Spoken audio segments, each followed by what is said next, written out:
is the monopoly game, which is controlled by the Federal Reserve, the private bank, which is actually controlled out of London, is manipulating all the dollars to put them out, put more and more people into debt. So the illusion of equity they have in real estate is coming apart. The players that are analyzing everything are expecting massive foreclosures next year and the beginning of what we call the recession it's going to be worse than 29. It's your house that you're living in. You think you own it. You don't. Right. You have contractual right to transfer the airspace, subject to you paying taxes to the state. Right. Or the Global 2000 discussions that we had. The real problem that they have, as Kissinger says, is there are just too many people on the planet.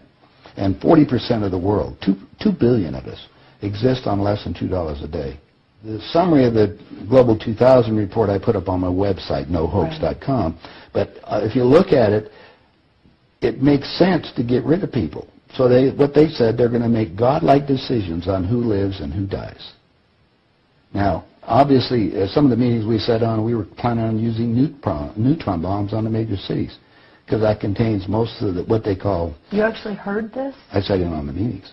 I was in the game big time. In fact, I was making such a mess, they decided rather than kill me, which they could, they just invited me into the inner group and asked me to be the finance chairman. And at that point, I probably would have been in, Secretary of the Treasury or something, whatever they wanted to do with me. What I was doing prior to that, so, making it right, I would volunteer to become a president of a company. And I'd go in and liquidate it. And we get rid of the expendable containers. That was my job. Expendable containers meaning human beings? That's right.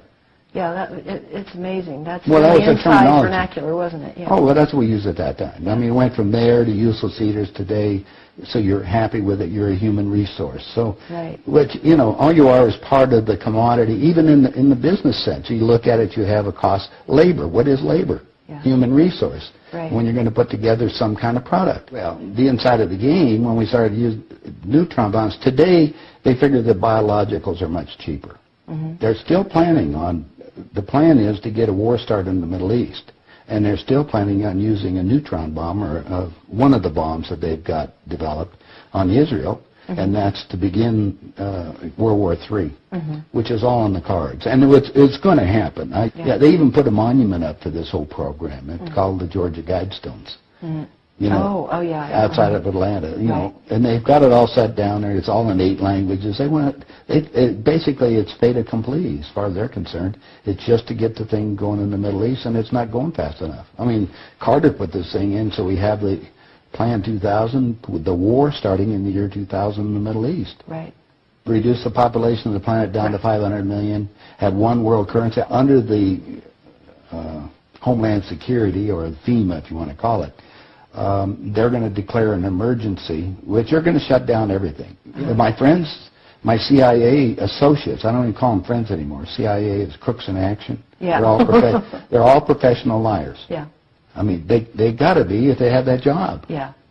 So that you have to look at what they're doing. Anyway, they're so concerned, they're leaving the country too. Most of them are going to Latin America. Meanwhile, they're closing in every day right now, just closing in to make it so we're going to be set up in these enemy prisoner war camps. I published a book. It's called Chaos in America. Mm-hmm. In it, I was asked to build an enemy prisoner war camp. I put the contract in this book. So you can read it for yourself. This is in downtown Las Vegas, right on the railroad tracks. It says enemy prisoner war camp. They're all on top.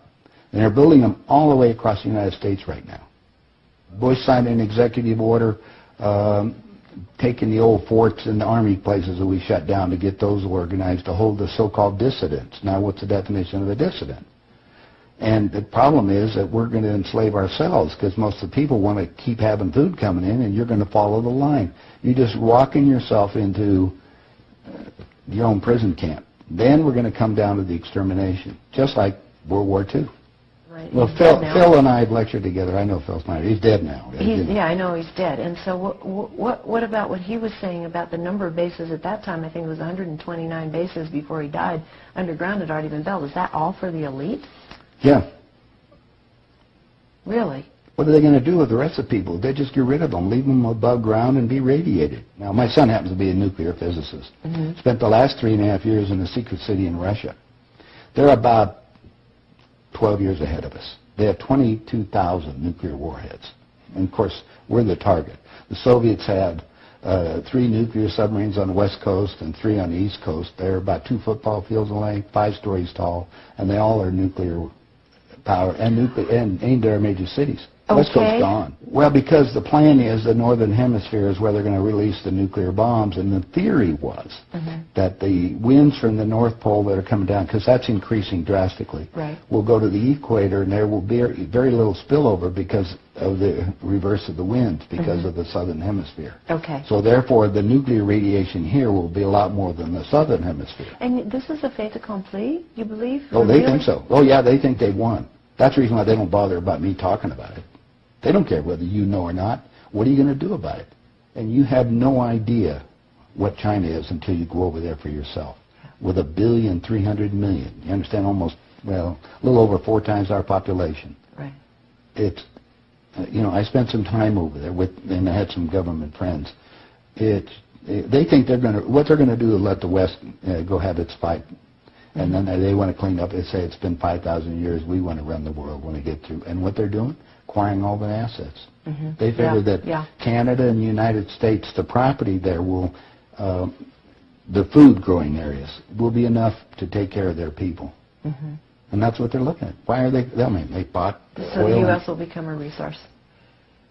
Yeah. Whatever's left of it. Whatever's left of it. Yeah.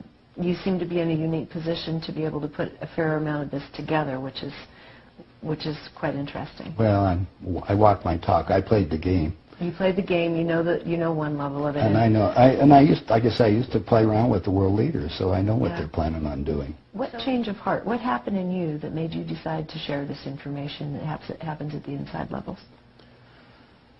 Well, it come back to a moral situation that happened to me, I think. When I flew to Aspen. I brought my 2 daughters up there so they could go skiing. And when I was invited to this meeting, when I walked into the room, the world leaders were there, and that's when they asked me to be the finance chairman. As they said, we'd like you to be the finance chairman for the next president of the United States. And the first thing I asked is, why me? And they said, well, we owe you a favor. Remember I told you I volunteered to be president of companies as I went down? And then you liquidate, I didn't charge them anything for it. It was just a game. I see. And anyway, that's what they said. So I thought you'd be good on the team, yeah. I'd be good. I'd be a team player. I just did it because it was, another one of these things. So next thing I asked them, I said, well, wait a minute. I just started this $100 million project.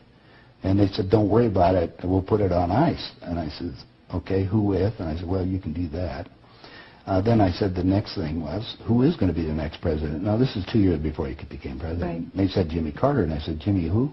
They said, well, he's the Democratic governor of Georgia. And I said, I've been voting Republican. And Paul Volcker said, son, don't worry about it. We control them both. Yeah. And I said, well, I got the next question is, what does a finance chairman do? Yeah. I haven't been doing that. I've been playing all this other stuff. They said, will you sit down with Ted? And so I sat over with Ted Kennedy. He's sitting right next to me.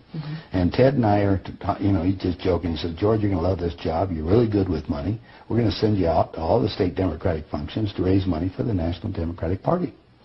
And he said, you're going to meet some real foxy ladies. And just then, my daughter walked in.